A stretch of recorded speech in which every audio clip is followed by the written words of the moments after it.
Bismillahirrahmanirrahim. Assalamualaikum warahmatullahi wabarakatuh. Alhamdulillahirabbil alamin. Wassalatu wassalamu ala Rasulillah wa ala alihi wa sahbihi wa mawalah. Ya ayyuhalladzina amanu taqullaha haqqa tuqatih wa la tamutunna illa wa antum muslimun. Ikhwani wa akhwati rahimani wa rahimakumullah. Alhamdulillah kita berjumpa kembali di kajian akidah tauhid, dan ini pertemuan yang ke-15. InsyaAllah kita akan membahas tentang tauhid rububiyah mengharuskan adanya tauhid uluhiyah bagian yang kedua.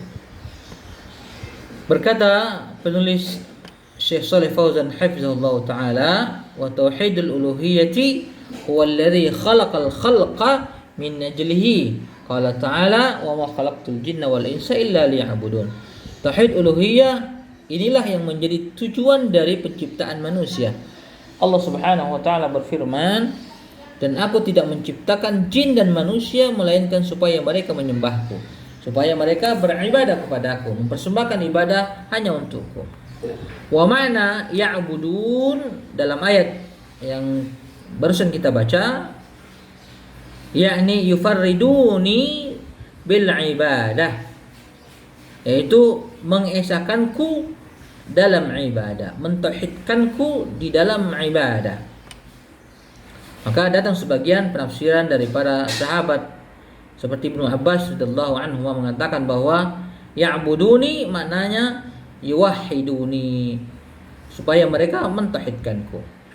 Wala yakunul 'abdu muwahhidan bimujarradi i'tirafi bi tauhidir rububiyyah hatta yuqirra bi tauhidil uluhiyyah wa yaqumu bi. Seorang hamba tidaklah menjadi seorang muwahhid, tidak bisa dikatakan muwahhid hanya dengan mengakui tauhid rububiyah saja, tetapi ia harus mengakui tauhid uluhiyah serta mengamalkannya. Wa illa fa innal musyrikin kanu muqirrina bi tauhidir rububiyyah wa lam yudkhilhum fil Islam wa qatalahum Rasulullah sallallahu alaihi wasallam. Kalau mereka tidak mengakui tauhid uluhiyah, hanya beriman kepada tauhid rububiyah, maka sesungguhnya orang-orang musyrik pun mengakui tauhid rububiyah. Artinya orang musyrik di zaman Nabi sallallahu alaihi wasallam yang didakwai mereka, yang Nabi berdakwah kepada mereka, mengakui tauhid rububiyah. Tetapi pengakuan ini tidak membuat mereka masuk ke dalam Islam. Bahkan Rasulullah sallallahu alaihi wasallam qatalahum, memerangi mereka. Wa hum yuqirruna bi anna Allah wal khaliqur raziqul muhyil mumit. Padahal orang-orang kafir musyrik itu mengakui bahwa Allah lah yang mencipta, yang memberi rizki, yang menghidupkan, yang mematikan. Apakah ada dalilnya? Tentu ada. Allah Subhanahu wa taala berfirman, "Wa la in sa'altahum man khalaqahum la yaqulunna Allah." Allah mengatakan, "Wahai Muhammad, kalau kau bertanya kepada mereka, kepada kaum kafir Quraisy, siapakah yang menciptakan mereka? Niscaya mereka akan menjawab, yang menciptakan kami adalah Allah Subhanahu wa ta'ala." Wa qala ta'ala, "Wa in sa'altahum man khalaqas samawati wal arda la yaqulunna Allah, la yaqulunna khalaqahunnal azizul alim." Kalau kau bertanya kepada mereka siapa yang menciptakan langit dan bumi, maka mereka akan menjawab bahwa yang menciptakan langit dan bumi adalah Allah Subhanahu wa ta'ala. Wa qala ta'ala, "Qul man yarzuqukum minas sama'i wal ardi amman yamliku as-sam'a wal absara wa man yukhrijul hayya minal mayyiti wa yukhrijul mayyita minal hayy wa man yudabbiru al-amra fasayaquluna Allah." Katakanlah, siapakah yang memberi rezeki kepada kalian dari langit dan bumi? Atau siapakah yang kuasa menciptakan pendengaran dan penglihatan? Dan siapakah yang mengeluarkan yang hidup dari yang mati dan mengeluarkan yang mati dari yang hidup? Dan siapakah yang mengatur segala urusan? Maka mereka akan menjawab dengan lantang, Allah. Wa hadza katsirun fil Qur'an. Dan dalil-dalil seperti ini sangat banyak di dalam Al-Qur'anul Karim, bahwa orang-orang kafir musyrik itu bertauhid dengan tauhid rububiyah. ومن زعم أن التوحيد هو الإقرار بوجود الله، أي الإقرار بأن الله هو الخالق المتصرف في الكون، واقتصر على هذا النوع لم يكن عارفا لحقيقة التوحيد الذي دعت إليه الرسل.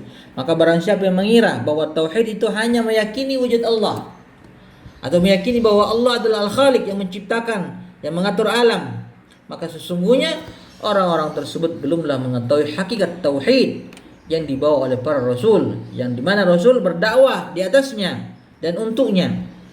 Lianna waqafa 'indal malzum wa taraka al-lazim, atau waqafa 'indad dalil wa taraka al-madlul alaihi. Karena sesungguhnya mereka hanya mengakui sesuatu yang diharuskan dan meninggalkan sesuatu yang mengharuskan, atau berhenti hanya sampai pada dalil tetapi ia meninggalkan isi dan inti dalil tersebut. Wa min khasa'isil uluhiyyah al-kamal al-mutlaq min jami'il wujuh alladhi la naqsa fihi biwujuhin minal wujuh. Dan di antara kekhususan ilahiyah adalah kesempurnaannya yang mutlak dalam segala segi, tidak ada celah atau kekurangan sedikit pun. Wa dzalika yujibu an takunal ibadah kulluha lahu wahdah.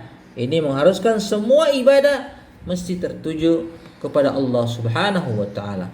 Wa ta'zim wal ijlal wal khasyah wad du'a wal raja wal inaba wat tawakkul wal istighatha wa ghayatuz dhulli ma ghayatil hubb. Kullu dhalika yajibu aqlan wa syar'an wa fitratan ay yakuna lillahi wahdah wa yamta'ni aqlan wa syar'an wa fitratan ay yakuna li ghairi. Pengagungan, penghormatan, rasa takut, doa, pengharapan, taubat, tawakal, minta pertolongan dan penghambaan dengan rasa cinta yang paling dalam, semua itu wajib secara akal, secara syara', secara fitrah agar ditunjukkan hanyalah untuk Allah semata.